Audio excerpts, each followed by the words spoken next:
In 3, 2, 1.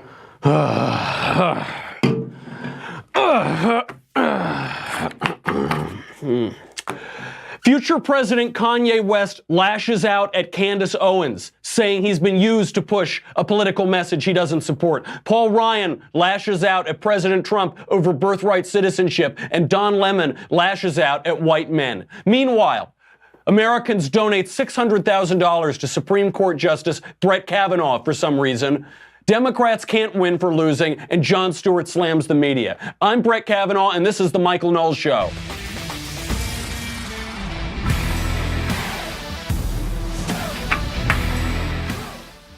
It's Halloween. It's Halloween, Senya.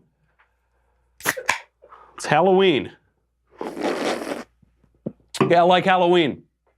I still like Halloween, okay? I eat candy. I would eat candy with my friends. Okay, sometimes we would eat candy. Sometimes we would eat too much candy. And our stomachs would hurt and our bellies would ache. And our teeth would rot and we would go to the dentist. Do you go to the dentist, Senya? Have you ever been? When do you go to? What dentist do you go to? I like Halloween. I still like Halloween. I like candy. We have a lot to get to today. We have a whole lot to get to on today's show. We've got Kanye. I thought I would make it through more of that. Sad, to quote a great man, sad.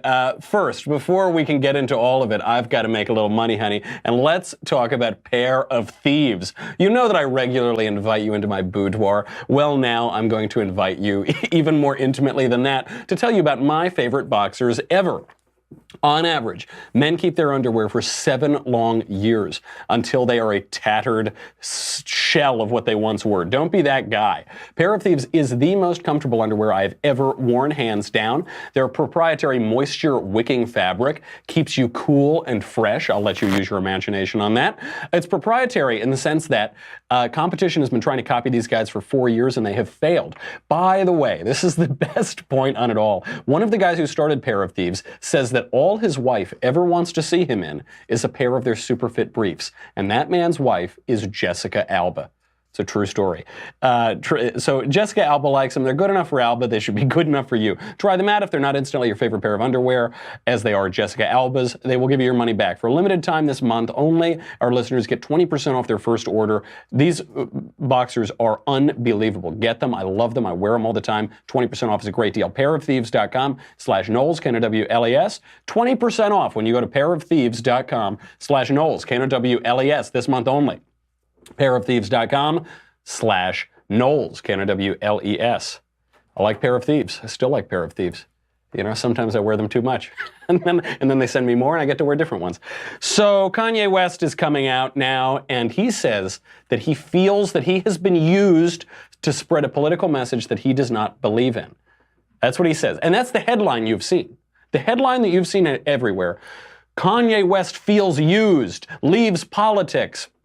They would have you believe that he's taken off the MAGA hat, burning it in a pile, that he's leaving the Republican Party, he regrets everything he said. Nothing could be further from the truth.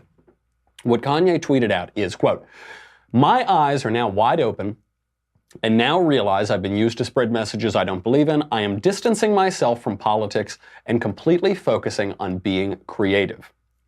Okay, that's fine. Obviously, this guy's been getting so much hate ever since the Oval Office meeting, even before that. Remember that video of TMZ sitting there saying, "Take the hat off. Don't wear the hat." He said, "I love wearing the hat. You can't make me take the hat off." So he's been doing that, and now the media are running with this right before the midterms. They're saying Kanye is turning his back on Trump. Except you've got to read down the line. As you know, all of these mainstream media articles, they will occasionally put some true things in there, but they bury them at paragraph 75. So in the reporting on this, what you may have missed is this, quote, from TMZ. "Kanye contacted us to make it clear he did not mention Donald Trump in his tweets, and he's getting out of politics altogether." They go on. "As for being used, he says he was specifically referring to Blexit, and that's it. He was specifically referring to this new clothing line that Candace Owens is releasing about black people leaving the Democrat Party." He made quite clear he was not talking about Trump. He's not talking about himself being a Republican or him supporting the president. He is simply talking about the Blexit line of clothing that Candace Owens has released. Okay. Now, Candace, I texted Candace once Kanye tweeted about how he loves her thinking.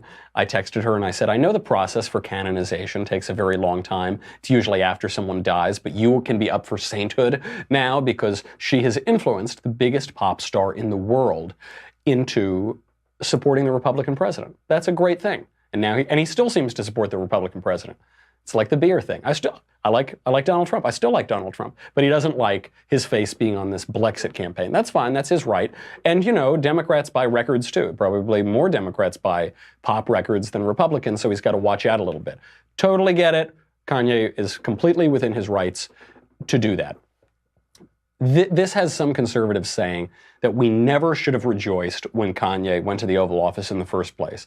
Don't play around with Kanye. You can't play around with Kanye now and then be sad when he turns his back on you or turns his back on some part of the conservative movement or whatever. Yes, we can. Why not?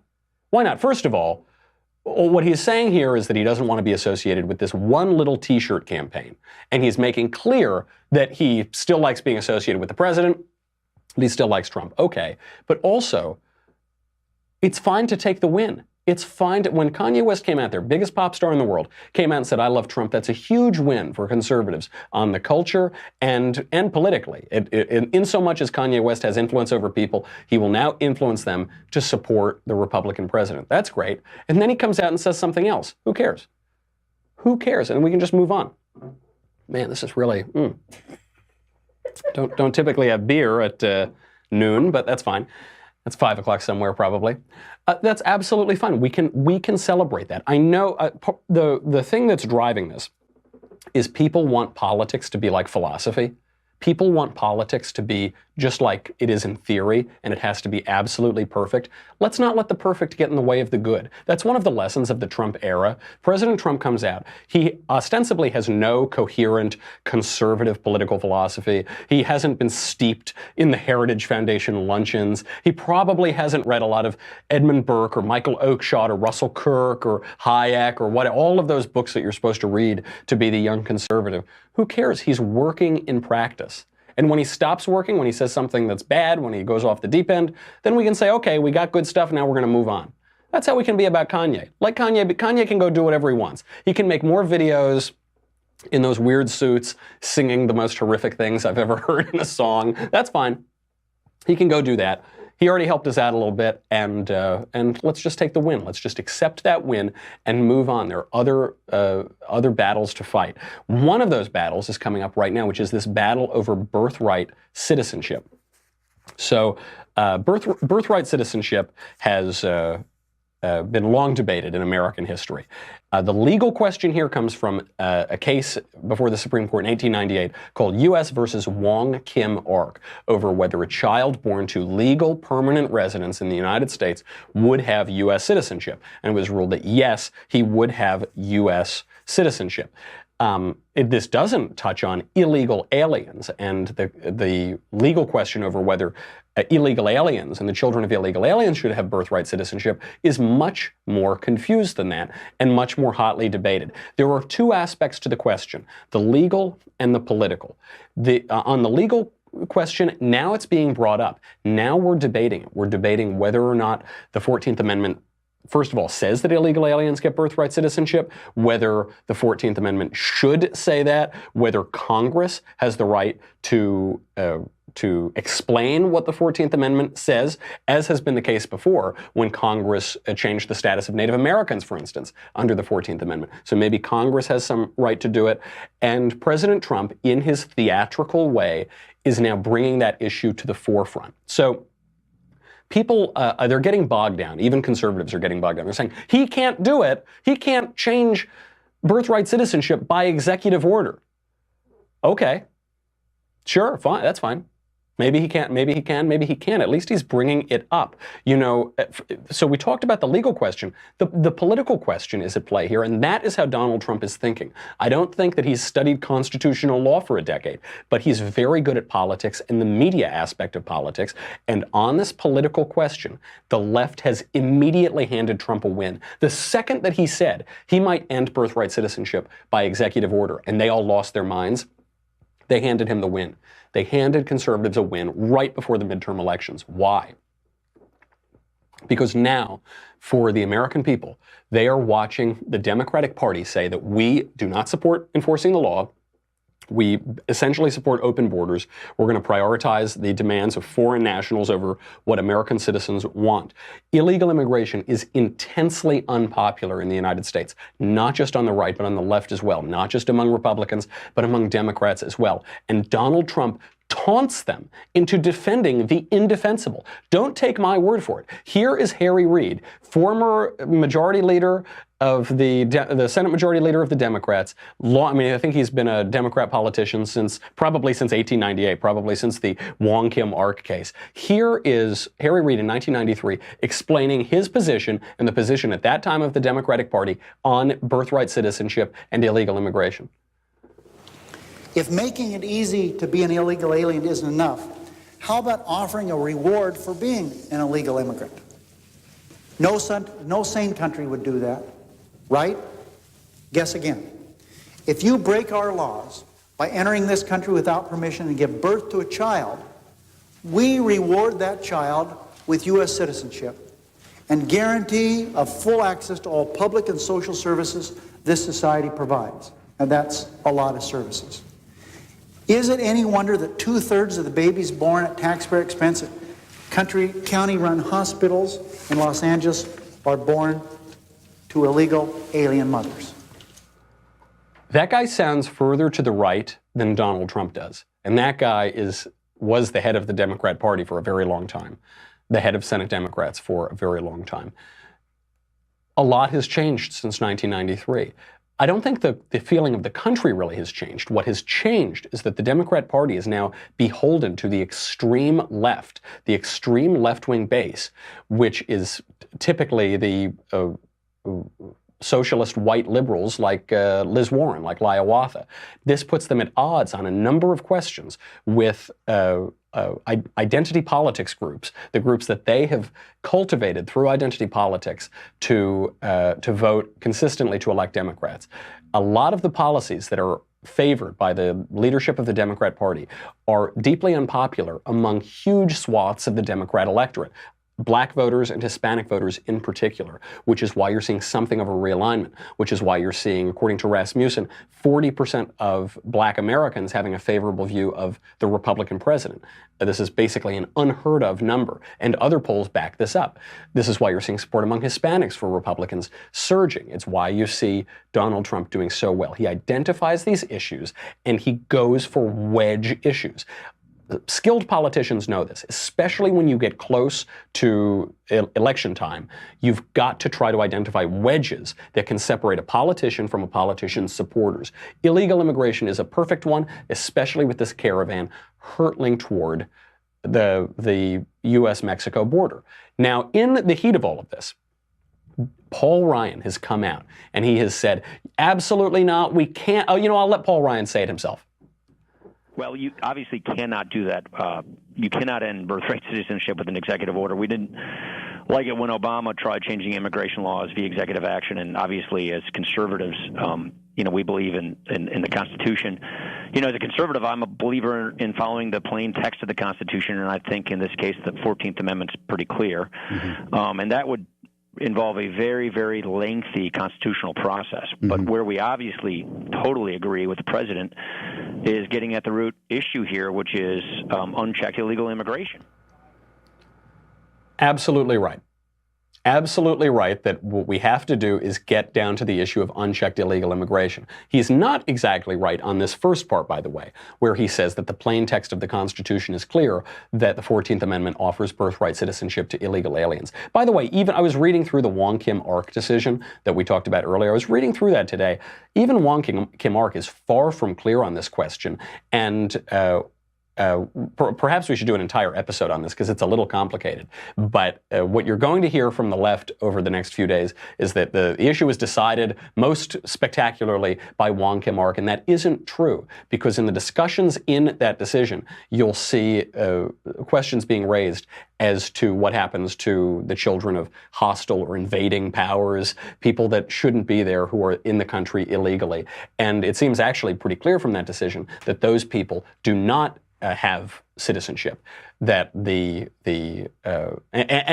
when we inherit this right and this concept from the British, that this was the case in Britain as well. So when you look at it, the issue is obviously much more complicated, and you can't fit it into a 5-second soundbite. But suffice it to say, it is not plain text. It is not plainly clear from the 14th Amendment. The issue is far from decided, and it should be decided either by the courts or by the American people. Ultimately, probably these things have to be decided by the American people, but there are different ways to do that. All of which is to say that we should defend Paul Ryan coming out there and expressing his point of view, because this is the theatrics. This was the point. This is what we, are you not entertained? Is this not why you are here? We are how many days out now from the midterm elections? Midterm elections are on Tuesday, less than a week away. 6 days. 6 days away now. We are seeing the final fireworks. It's why President Trump released this a few days ago on Axios HBO. It's why we're all talking about it now. It's why you're seeing fireworks on the left and the right. This is an issue that really fires up Americans broadly, and especially conservatives in the Republican base. And he's bringing it up because it will spark a legitimate discussion. So President Trump, in his typical Trumpy way, fired back. He said, quote, "Paul Ryan should be focusing on holding the majority rather than giving his opinions on birthright citizenship, something he knows nothing about. Our new Republican majority will work on this, closing the immigration loopholes and securing our border."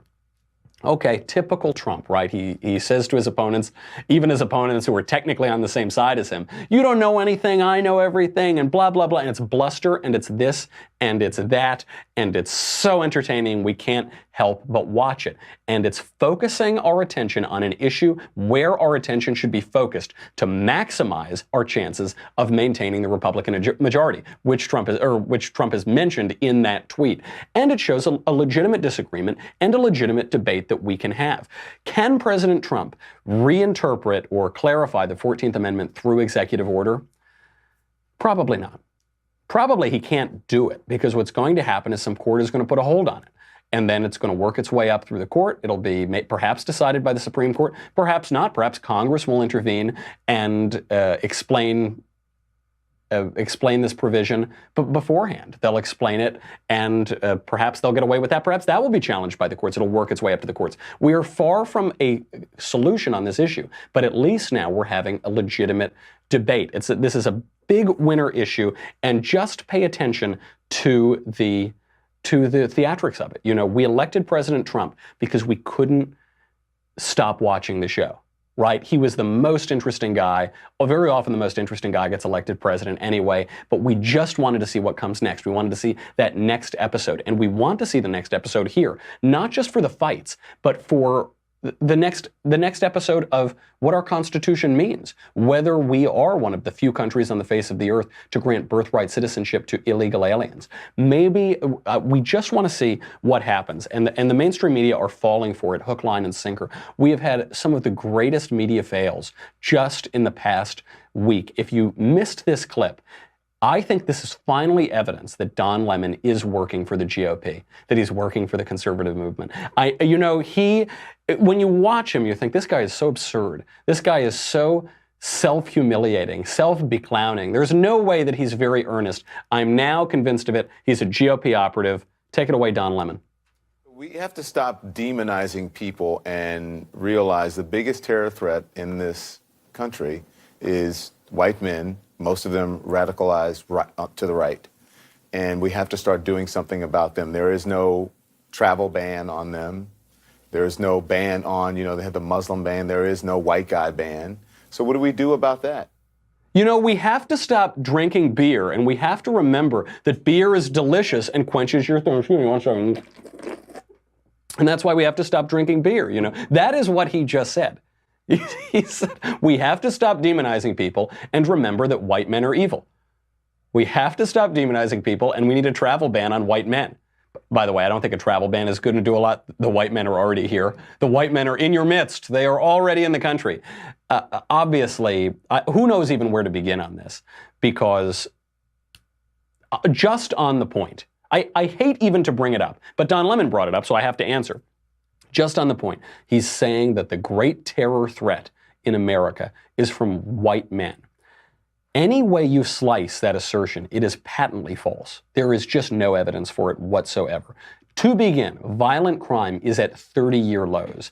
There are actually a number of studies that show that people year over year always think that crime is increasing. I think it's just the bias of living in the present and of watching media and reading the newspapers. Violent crime is at 30-year lows. That said, when you just talk about terrorism, there have been 97 Islamic terrorist attacks in the U.S. since September 11th. Now, fortunately, some of those have been thwarted, like the car and knife plot at Ohio State in 2016. Many of those have not been thwarted, like the Pulse nightclub shooting, which was done in the name of ISIS and Abu Bakr al-Baghdadi. But 97 Islamic terrorist attacks in the U.S. since 9/11. How many terrorist attacks by white guys? I'm not saying none. There have been a couple. There was that kid who shot up the black church. You remember him? That seemed to have been a terrorist attack. We have to define our terms, too. Terrorism has a meaning. Terrorism is when you target civilians to advance a political agenda. That's why we have the Geneva Conventions, is to protect civilians. That's why terrorists are not covered by Geneva Convention protections, because terrorists undermine those very protections, those very incentives. Terrorists target civilians to advance a political agenda. So maybe that kid who shot up the black church could be a terrorist attack. Maybe a few others. Some are just what would be called hate crimes. Some don't really have a political agenda. They just, a guy in Pittsburgh hates Jews. I can't exactly see what his political agenda is. I'm not sure that he exactly has one. I suppose it's debatable, but that is just a horrific crime. The Islamic terrorist attacks are there to advance a political agenda, to advance a terrorist organization that seeks political goals, that seeks the conquest of territory, the Islamic State and its various agencies. So on that point, obviously, it's absurd. But let's say that Don Lemon is speaking just about murder or something, just about killing broadly, and that's why they're the source of terror. According to the FBI in 2016, in the year 2016, I think that's the most recent we have numbers for, around 1,400 murderers in the United States were non-Hispanic whites. Around 1,700 murderers were black. Now, obviously, 12% of the population is black, not 88% of the population is white, but a majority of the population is white. So the murder rate among just among black people is significantly higher. Now, a lot of this is gang-related. A lot of this is in particular hotbeds of crime. I am not suggesting any racial correlation, any innate aspect of race that causes criminality. I'm not suggesting that at all. I'm responding to Don Lemon, who is suggesting that, who brought it up, and one has to respond to it because his claim is so wildly absurd. But just consider how race-obsessed the left is now that we're even having this discussion. What are the causes of crime? The causes of crime are evil. What are the causes of evil? Well, there's the personification of evil, and then there are people who, through bad culture, through bad character, through bad situations, through bad family experiences, are more likely and more prone to fall into that sort of evil. But Don Lemon goes right for race, and the left broadly goes right for race. Obviously, Don Lemon is not a serious person. Don Lemon is the guy, when that Malaysian jetliner went down in 2014, you remember it was this bizarre mystery, nobody knew where the Malaysian jet was. It was Don Lemon who went on television and suggested that there was a supernatural cause, that the jetliner was abducted by aliens or something. I mean, we have known for at least 4 years that Don Lemon is not a serious person. But it's very easy to mock him and other media figures when they're suggesting that E.T. abducted a jetliner full of 200 people. It's a little more frustrating when he starts spouting just sheer racism, sheer uninformed racism on CNN. But that's the left for you. And he's not the only one. Not to be outdone on racism, somebody who has a lot more to lose, Joe Donnelly, in a very tight race, Senate Democrat, really, really tight, statistically dead heat in Indiana. Listen to what Joe Donnelly thinks about race. Senator. We want everybody to have a chance in Indiana and in America. And my offices reflect that, both on the campaign side and on the Senate side. Our state director is Indian American, but he does an amazing job. Our director of all constituent services, she's African American, but she does an even more incredible job than you could ever imagine. I could imagine it, Joe Donnelly. It's actually, to me, it doesn't seem bizarre or out of the realm of possibility that a black woman could do a good job. I think that's perfectly to be expected. But to you, pal, it's absurd that a black woman could do a good job. What does he say? He says, you know, our director of this and that, he's an Indian American. But he's one of the good ones. But he does an amazing job, as though the expectation is that an Indian can't do anything right. I only know of one Indian who can't do anything right, and her name is Elizabeth Warren. All of the other Indians I know are perfectly competent people, perfectly intelligent. And the way that you know that this wasn't just a slip of the tongue, that this was a little bit more like a Freudian slip where you say one thing but mean your mother, the way that you know that this was more of a Freudian slip is he did it twice in a row. He doubled down on it. Somehow he didn't hear himself saying, well, he's an Indian, but. Buts negate sentences, buddy.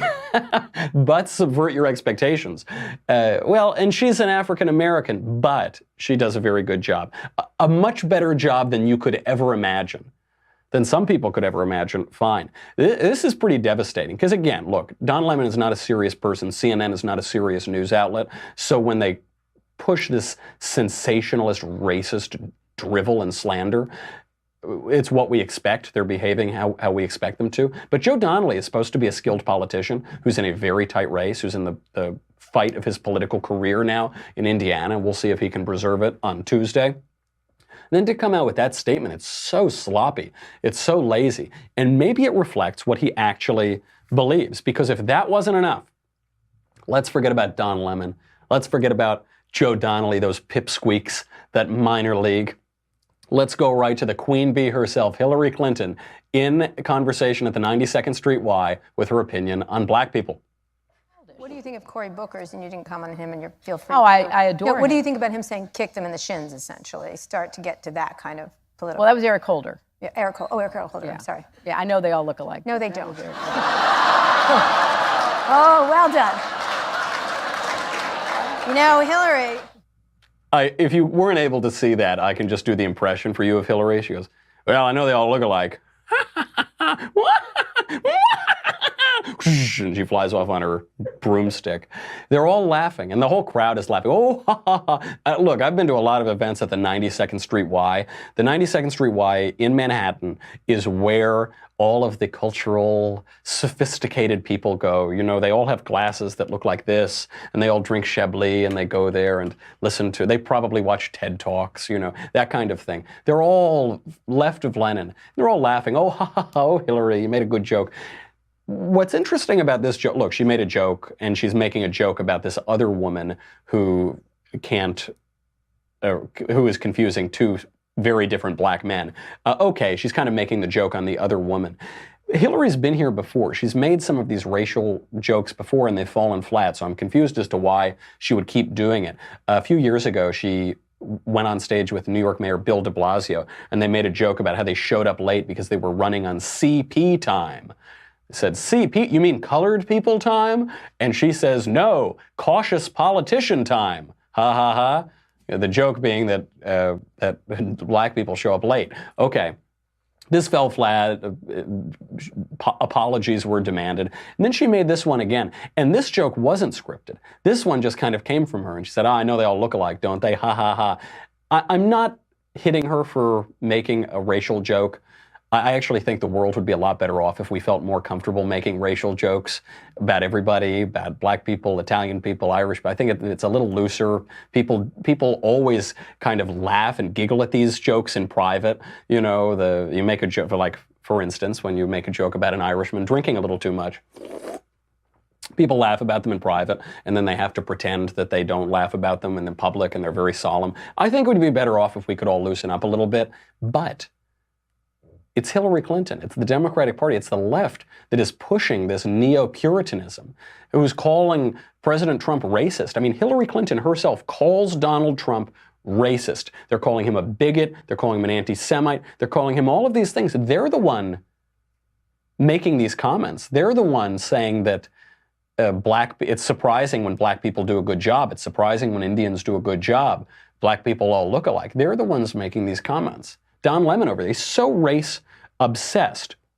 And this, by the way, is why they're so fluent in white nationalism. You know, they see white nationalists everywhere. White nationalism, which is a contradiction in terms, there has never been a nation of the whites. There is a capital W whites. Actually, one of the arguments against nationalism is that in the white continent, in Europe, there are so many different peoples and so many different nations that they're always fighting and killing each other, so we need to unify them in some way. Ironically, white nationalism is anti-nationalist, but I digress. The reason that the left is so fluent in what all of these racist people say, Richard Spencer, David Duke, all of these comments in the sewers of the internet where 50 people read what the blogs say, is because they themselves are obsessed with race. It's all they can possibly see. And conservatives don't really pay attention to it. How many conservatives do you know who could explain what the alternative right is? You know, I did a video for Prager about the alternative right. I had to really research it. I had to dig pretty far down and read certain books and read this and that because we just don't see it. We don't talk about it. We don't think in that way at all. But the left, because the alternative right is a mirror image of the left and the left's identity politics, they're fluent in it. They talk about it all the time. They can rattle off what these people say on their message boards and in their blog posts and wherever because they're so fluent, because it's so similar to the left. It's really bizarre, you know. And the media and Democrats here are making they're humiliating themselves because they automatically hate anything that Trump does. Anything that Trump does, they have to react against. And they get really tribal about it. They get really tribal. They get really protective of each other. And they humiliate themselves. You know, when you get angry, you get mad, and you get stupid. We will show you how shockingly Jon Stewart manages to get everything right on this question. But before that, we've got to thank our sponsor and make a little money, honey, and instill some gratitude in the United States with Operation Gratitude. Operation American Gratitude is so good. It's an organization that was founded when the founder heard a Vietnam veteran say in a podcast that he had never been welcomed home in 50 years since returning to Vietnam. So the goal here is to deliver thank you cards to 2 million Vietnam veterans over the next 5 years, and place a You Are Not Forgotten card on every Vietnam War memorial in America. By the way, when you involve your kids in these projects, you teach them about patriotism, sacrifice, and gratitude. I think it's a terrific program.